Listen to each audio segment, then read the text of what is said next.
নবম শ্রেণীর সুপ্রিয় শিক্ষার্থী, আসসালামু আলাইকুম ওয়া রাহমাতুল্লাহ। তোমাদের বার্ষিক মূল্যায়ন 2024-এর সিলেবাস এর আলোচনায় সাদর আমন্ত্রণ। আসো দেখি এখানে কি ইনস্ট্রাকশন রয়েছে। বিষয় ডিজিটাল প্রযুক্তি, শ্রেণী নবম। ক প্রশ্ন প্রণয়ন সংক্রান্ত বিষয়ভিত্তিক নির্দেশনা। এখানে মোট 5টি নির্দেশনা দেওয়া হয়েছে। এগুলো পূর্বের অন্যান্য সাবজেক্টের নির্দেশনার মতোই। এনসিটিবি কর্তৃক নির্ধারিত পাঠ্যক্রম সিলেবাসের মধ্যে থেকে বার্ষিক পরীক্ষার প্রশ্নপত্র প্রণয়ন করতে হবে। ঘ বিভাগে প্রেক্ষাপট দৃশ্যপট নির্ভর রচনামূলক প্রশ্ন নমুনা হিসেবে প্রদত্ত প্রশ্ন হুবহু বার্ষিক পরীক্ষায় ব্যবহার করা যাবে না, তবে একই বিষয়বস্তু নিয়ে নতুন প্রেক্ষাপট দৃশ্যপট তৈরি করে প্রশ্ন প্রণয়ন করা যেতে পারে। প্রতিটি প্রশ্ন, বিশেষ করে গ বিভাগ এবং ঘ বিভাগ প্রণয়নের ক্ষেত্রে প্রশ্নের নম্বর বিভাজন বিবেচনা করতে হবে। নিশ্চিত হতে হবে প্রশ্নের নম্বর বিভাজন অনুসারে শিক্ষার্থীর প্রশ্নের উত্তর দেওয়ার সুযোগ আছে কিনা। কোনো প্রশ্নের উপস্থাপনা প্রশ্ন অথবা দৃশ্যপট এমন হবে না যার মাধ্যমে সমাজ বা রাষ্ট্রে নেতিবাচক প্রতিক্রিয়া সৃষ্টি হতে পারে। জ্ঞান, দক্ষতা ও সৃজনশীলতার সমন্বয়ে প্রশ্নপত্র প্রণয়ন করতে হবে। নবম শ্রেণীর বার্ষিক পরীক্ষার জন্য পাঠ্যক্রম সিলেবাস। আমরা দেখি 1 নম্বরে রয়েছে শিখন অভিজ্ঞতা 2 সাইবার ঝুঁকি সম্পর্কে জানি, তথ্য নিরাপত্তা নিশ্চিত করি, 28 থেকে 70 পৃষ্ঠা। শিখন অভিজ্ঞতা 3 নাগরিক সেবায় স্বচ্ছতা ও জবাবদিহিতা, 71 থেকে 101 পৃষ্ঠা। শিখন অভিজ্ঞতা 4 সমস্যা সমাধানে প্রোগ্রামিং, 102 থেকে 145। শিখন অভিজ্ঞতা 5 চলো নেটওয়ার্ক বানাই, 146 থেকে 168 পৃষ্ঠা পর্যন্ত।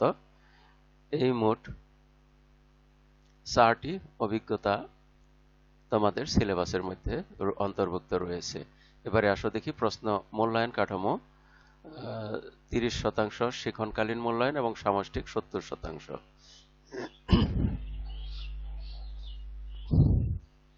তারপর শিক্ষণকালীন মূল্যায়ন, প্রশ্নের ধারা ও মান বন্টন, অ্যাসাইনমেন্ট, ব্যবহারিক কাজ, নমুনা প্রশ্ন। 2টি কম্পিউটারের মধ্যে আইপি সেটআপ করার মাধ্যমে নেটওয়ার্ক তৈরি করো, এর জন্য 10। এগুলা নমুনা প্রশ্ন। এই প্রশ্নগুলো হুবহু নাও থাকতে পারে। অনুসন্ধানমূলক কাজ, প্রকল্প, প্রতিবেদন উপস্থাপন, নমুনা প্রশ্ন। মুক্ত উৎসের প্ল্যাটফর্মে বিদ্যালয়ের ওয়েবসাইট ডিজাইন করার প্রকল্প উপস্থাপন করো, 10। শ্রেণীর কাজ, পাঠ্যপুস্তকে সন্নিবেশিত একক ও দলগত কাজ, ছক পূরণ, বক্স পূরণ, ফ্লোচার্ট অঙ্কন। নমুনা প্রশ্ন, দলীয় আলোচনার মাধ্যমে বাস্তব জীবনে ঘটা 5টি এবং সাইবার জগতে ঘটা 5টি বুলিং এর ঘটনা ছকে উপস্থাপন করো। এই মোট 30 নম্বরে থাকবে যা শিক্ষণকালীন মূল্যায়নে। এবার সামষ্টিক মূল্যায়নে দেখি। সামষ্টিক মূল্যায়ন, প্রশ্নের ধারা ও মান বন্টন, অভিক্ষার ধরন, লিখিত। এখানে প্রথমেই আছে নৈর্ব্যক্তিক প্রশ্ন, বহু নির্বাচনী প্রশ্ন 15টি, 1 করে নাম্বার 15 নাম্বার, আর এক কথায় উত্তর 10টি, এখানে 1 করে মোট নাম্বার 10। তারপর রয়েছে সংক্ষিপ্ত উত্তর প্রশ্ন, এখানেও প্রশ্নের সংখ্যা 10 এবং উত্তর দিতে হবে 10টি, আর মোট নাম্বার হলো 2 করে 10 দুগুণে 20।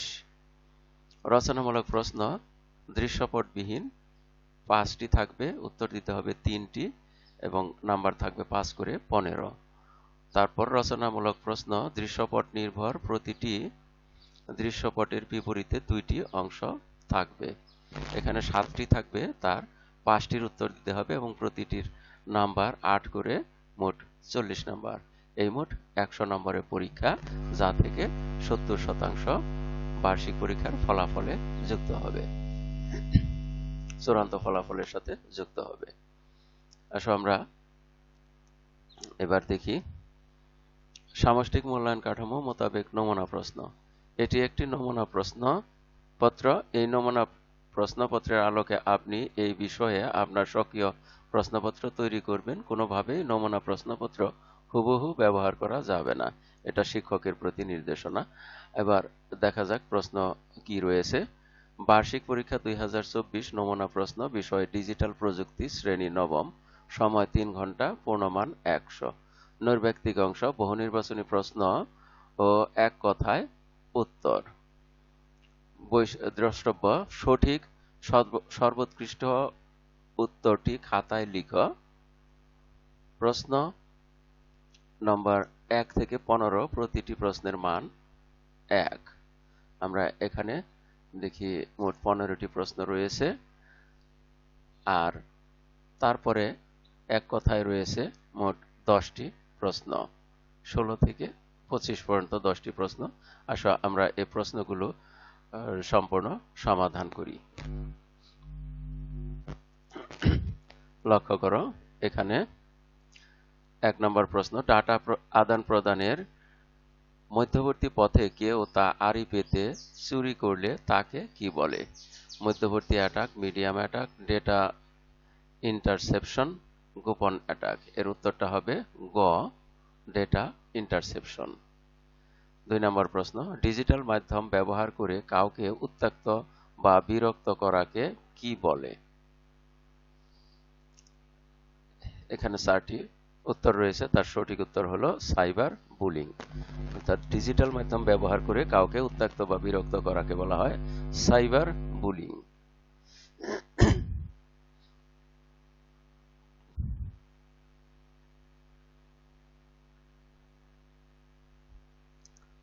আমরা এটা দেব সঠিক উত্তর। আর এখানে ছিল ডেটা ইন্টারসেপশন। আমরা তারপরে দেখি, ইনফোগ্রাফি হচ্ছে এটা কোনো তথ্য বা বিবৃতির ভিজুয়াল উপস্থাপনা। কোনো তথ্য বা বিবৃতির ভিজুয়াল উপস্থাপনাকে বলা হয় ইনফোগ্রাফি। আমরা তারপরে দেখি, জাতীয় পরিচয়পত্রের ভুল সংশোধন কোন ধরনের সেবা? এটা হলো নাগরিক সেবা। প্রত্যেকটি প্রতিষ্ঠানের সেবা সম্পর্কিত তথ্যসমূহ উন্মুক্ত রাখা আছে কোথায়? উন্মুক্ত রাখা আছে প্রতিষ্ঠানের পোর্টালে। 6 নম্বর প্রশ্ন, ওয়েবসাইটের নামকে কি বলা হয়? ওয়েবসাইটের নামকে বলা হয় ডোমেইন নাম। আমরা তারপরে যাব, প্রোগ্রামের যে অংশের মধ্যে কোনো তথ্য জমা রাখা হয় তাকে বলে? যে অংশের মধ্যে কোনো তথ্য জমা রাখা হয় তাকে বলা হয় ভ্যারিয়েবল। 8 নম্বর, ভ্যারিয়েবলের সঠিক নামকরণ নয় কোনটি? ভ্যারিয়েবলের সঠিক নামকরণ নয় এটি অ্যাট মাই নেম। এটা সঠিক নামকরণ নয়। আমরা এবারে তার পরের থেকে প্রশ্নগুলোর থেকে উত্তর দেখব। 9 নম্বর প্রশ্ন, 23.07 কোন ধরনের ডেটা টাইপ? এটা হলো ফ্লোট ডেটা টাইপ। নিচের কোনটি প্রোগ্রামিং ভাষা?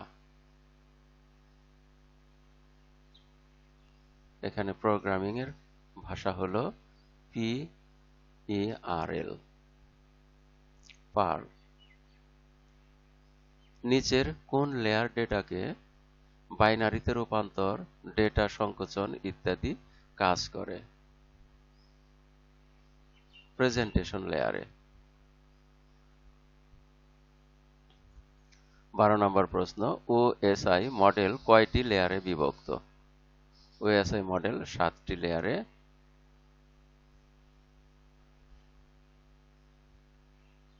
বিভক্ত। আমরা তারপরে দেখি, এখানে ছবিতে লক্ষ্য করো 13 এবং 14 নম্বর প্রশ্নের জন্য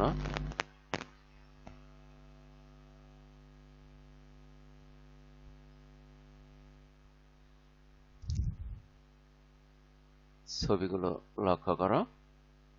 এবারে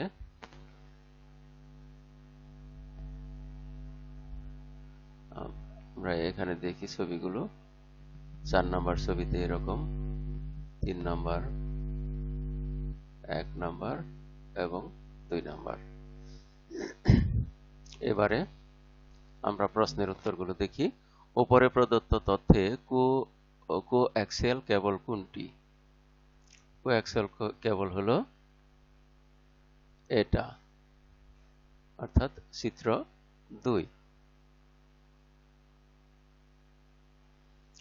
14 নম্বর, চিত্র 4 এর ক্ষেত্রে নিচের কোন বক্তব্যটি সঠিক? চিত্র 4টা লক্ষ্য করো।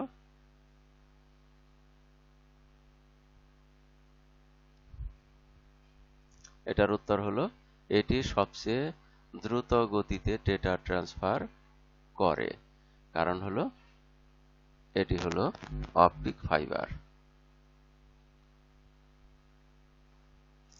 এটা দ্রুত গতিতে ডেটা ট্রান্সফার করে। 15 নম্বর প্রশ্ন, ইন্টারনেট মূলত কি? ইন্টারনেট মূলত গ্লোবাল নেটওয়ার্ক। তাহলে আমরা 15টি প্রশ্নের সঠিক উত্তরগুলো দেখে নিলাম। এবারে আসি এক কথায় উত্তর। লক্ষ্য করো প্রশ্ন 16, ন্যাশনাল হেল্পলাইন নম্বর কত? 109। 17 নম্বর প্রশ্ন, মিথ্যা বাক্য ব্যবহার করে কোনো ভুল ঘটনা অশুদ্ধ তথ্যের মাধ্যমে উপস্থাপনকে কি বলা হয়? Fake news. সকল সরকারি ও বেসরকারি সংস্থার স্বচ্ছতা ও জবাবদিহিতা নিশ্চিতকরণের লক্ষ্যে কোন আইন প্রণীত হয়? তথ্য অধিকার আইন 2009। ডোমেইন নামের দুটি অংশের একটি হলো টপ লেভেল ডোমেইন, অপরটি কি? অপরটি সেকেন্ড লেভেল ডোমেইন। কোন দুইটি অঙ্কের সমন্বয়ে মেশিন কোড তৈরি করে? 0 এবং 1। যে অপারেটর ব্যবহার করে অপারেটরটির বাম পাশে থাকা ভেরিয়েবলকে ডান পাশে থাকা ভেরিয়েবল দিয়ে ভাগ করে ভাগশেষ বের করা যায় তার নাম কি? তার নাম হলো মডুলো অপারেটর। যে অপারেটর ব্যবহার করে অপারেটরটির বাম পাশে থাকা ভেরিয়েবলকে ডান পাশে থাকা ভেরিয়েবল দিয়ে ভাগ করে ভাগশেষ বের করা যায় তার নাম হলো মডুলো অপারেটর। 22 নম্বর প্রশ্ন, প্রোগ্রামের মধ্যে একই রকমের কাজ বারবার করতে হলে সেটিকে নির্দিষ্ট শর্ত মেনে কি দিয়ে ডিজাইন করা হয়? লুপ ব্যবহার করে। নেটওয়ার্কের মাধ্যমে যে সকল ধাপ অতিক্রম করে তথ্য এক ডিভাইস থেকে অন্য ডিভাইসে যায় সে ধাপগুলোর প্রতিটিকে কি বলে? লেয়ার। 2 বা ততোধিক ডিভাইসকে নেটওয়ার্কে সংযুক্ত করার জন্য যে ফিজিক্যাল মাধ্যম প্রয়োজন তা কয় ধরনের হয়ে থাকে? 2 ধরনের। ইন্টারনেটের সাথে সংযুক্ত প্রতিটি ডিভাইস বা নেটওয়ার্ককে আলাদাভাবে শনাক্ত করার জন্য ব্যবহৃত সংখ্যাসূচক ঠিকানাকে কি বলে? IP address. তাহলে আমরা সংক্ষিপ্ত প্রশ্নগুলো দেখে নিলাম, অর্থাৎ বহুনির্বাচনী প্রশ্ন এবং এক কথায় উত্তর প্রশ্ন দেখে নিলাম। এবারে আমরা দেখি খ বিভাগে রয়েছে সংক্ষিপ্ত উত্তর প্রশ্ন। এখানে 10টি প্রশ্ন, প্রতিটিতে 2 করে নাম্বার। এই প্রশ্নগুলোর মধ্যে রয়েছে, আমরা লক্ষ্য করি, ডিডস অ্যাটাক সম্পর্কে যা জানো লেখো। সাইবার স্টকিং কি? 3 নম্বর প্রশ্ন, ফেক সোশ্যাল মিডিয়া অ্যাকাউন্ট দ্বারা কি ধরনের ক্ষতি হতে পারে? 4, হোয়াইল লুপের অংশ কয়টি ও কি কি? বুল কি? বুল এ কি ধরনের তথ্য থাকে? নেটওয়ার্কের ক্ষেত্রে প্রোটোকল কাকে বলে? 7 নাম্বার, অপটিক্যাল ফাইবার কি? একটি বৈশিষ্ট্য লিখো। 8 নাম্বার, ই পাসপোর্ট কি? 9, ডেটা টাইপ কত প্রকার ও কি কি? 10, ওয়ার্ডপ্রেস কি?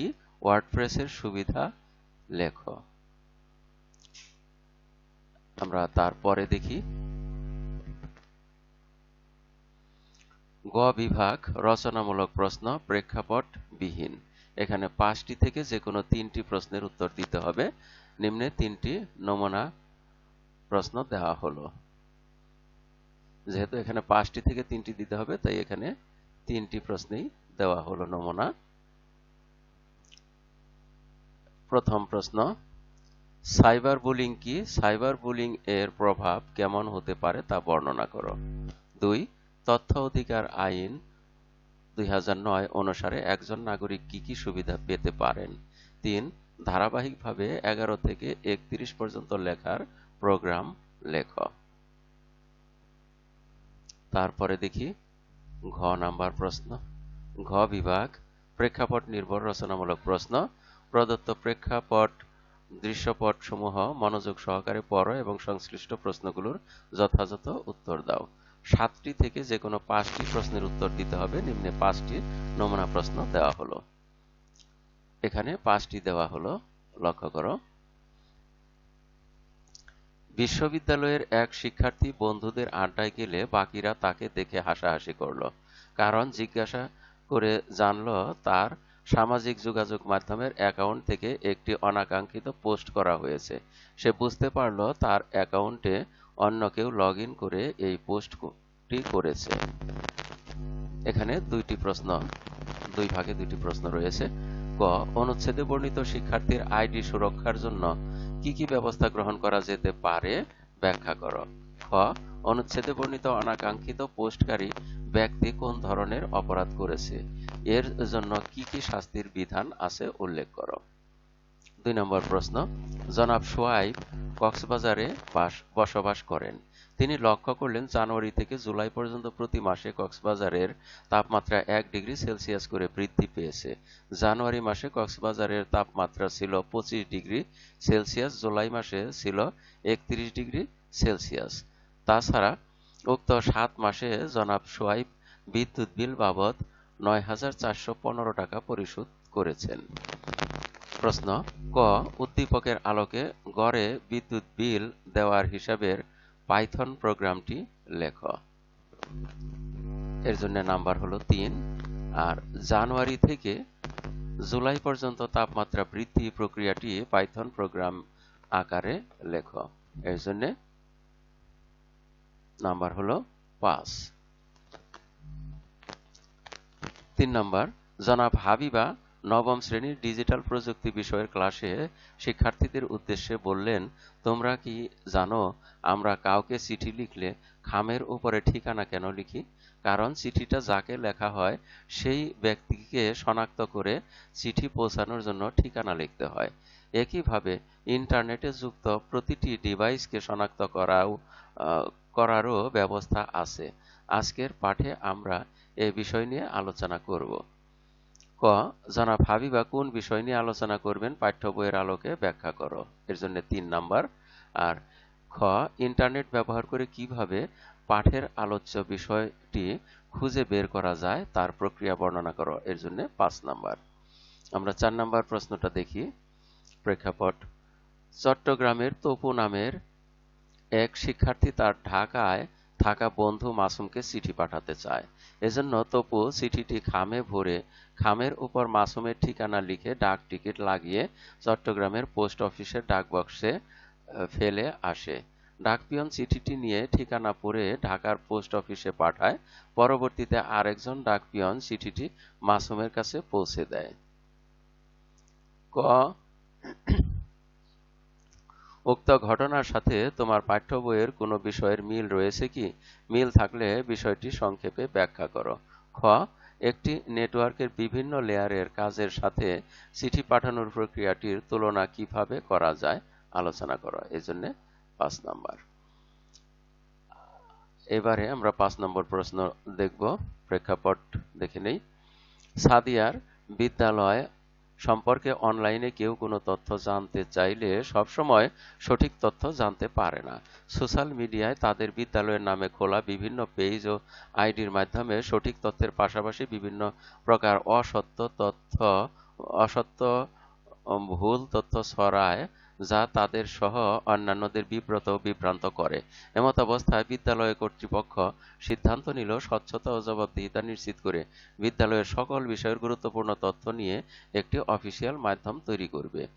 ক, উপরে উল্লেখিত অফিসিয়াল মাধ্যমটির নাম কি? উক্ত মাধ্যমটির টেমপ্লেট পরিকল্পনায় কি কি বিষয় বিবেচনা করতে হবে? এটার জন্য 3 নাম্বার। আর উক্ত মাধ্যমটির ডিজাইন কিভাবে করা যায় আলোচনা করো। এর জন্য 5 নাম্বার। আমরা এখানে দেখব যে নৈর্ব্যক্তিক প্রশ্নের অংশের 25টির উত্তর এখানে দেওয়া আছে, যেগুলো আমরা আগে আলোচনা করেছি। তারপর রচনামূলক প্রশ্ন নির্ভর উত্তরের রুব্রিক্স এখানে যেভাবে করতে হবে। এখানে 2 নম্বর প্রশ্নটা দেখানো হয়েছে এবং প্রশ্নের মান বন্টন করা হয়েছে ক তে 3 আর খ 5। এটা যেভাবে উত্তর দিতে হবে, মানে নাম্বার বন্টন করতে হবে, এটা শিক্ষকদের প্রতি নির্দেশনা। এখানে 3 নম্বরের জন্য রেজাল্ট নাম 1 বাই নাম 2, print the average of electric bill is colon apostrophe comma result bracket. এবং 2 এর জন্য নাম 2 ইকুয়াল int বা initial bracket input bracket total month colon এবং inverted comma first bracket int এবং নাম 1 equal initial first bracket start input first bracket inverted comma, অর্থাৎ এখানে অ্যাপোস্ট্রোফ আগে দেওয়া হয়েছে total electric bill colon apostrophe দিয়ে ফার্স্ট ব্র্যাকেট ইন্ট। এটার জন্য 1 নম্বর। আর 0 পাবে যদি ভুল বা অপ্রাসঙ্গিক কোনো উত্তর লিখলে। অর্থাৎ এখানে উদ্দীপকের আলোকে গড়ে বিল দেওয়ার হিসাবের প্রোগ্রামটি। তাহলে 3 নাম্বার পাবে যদি এরকম লেখা হয়, আর 2 নাম্বার পাবে যদি এরকম লেখে, এবং 1 নম্বর পাবে এরকম লিখলে, আর 0 পাবে এরকম লিখলে। তাহলে তোমরা অবশ্যই এই উপরের এই অংশের মতো লিখবে। রেজাল্ট সমান নাম 1 ভাগ নাম 2 স্ল্যাশ নাম 2 print first bracket start apostrophe the average of electric bill is colon apostrophe comma result first bracket int. এই অংশটুকু অর্থাৎ এইটুকু তোমরা লিখলে নাম্বার পাবে 3। এটা হলো কয়ের জন্য, উপরে কয়ের জন্য। আর ক্ষয়ের জন্য দেখো, খ প্রশ্নের জন্য তোমরা 5 নাম্বার পাবে যদি এরকম লিখো। সেটা কি? প্রিন্ট i ইকুয়াল i+1 প্রতিটি ক্যারেক্টার এবং স্পেস সঠিক হলে।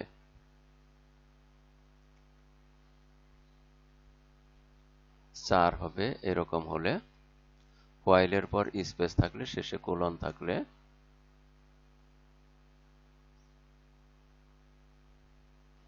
3 হবে এরকম হোয়াইল i দিয়ে যদি এরকম থাকে আর 2 পাবে i সমান 25 লিখলে, 1 পাবে i এর মান সঠিক না হলে, এবং 0 হবে ভুল বা অপ্রাসঙ্গিক কোনো উত্তর লিখলে। তোমরা অবশ্যই এই 5 পাওয়ার জন্য যে উপযুক্ত যা করার কথা তোমরা তাই করবে। Print i equal to i plus 1, প্রতিটি ক্যারেক্টার এবং স্পেস সঠিক হতে হবে। আমরা রুব্রিক্স দেখে নিলাম এবং এর মধ্য দিয়ে আমরা এই পাঠের শেষ প্রান্তে এসে পড়েছি। এতক্ষণ ধৈর্য সহকারে সম্পূর্ণ ভিডিও দেখার জন্য তোমাদের সবাইকে জানাই অনেক অনেক ধন্যবাদ। সেই সাথে পরবর্তী ভিডিও দেখার আমন্ত্রণ রইল। Thank you very much for watching and keep watching for the next video. আসসালামু আলাইকুম ওয়া রাহমাতুল্লাহ।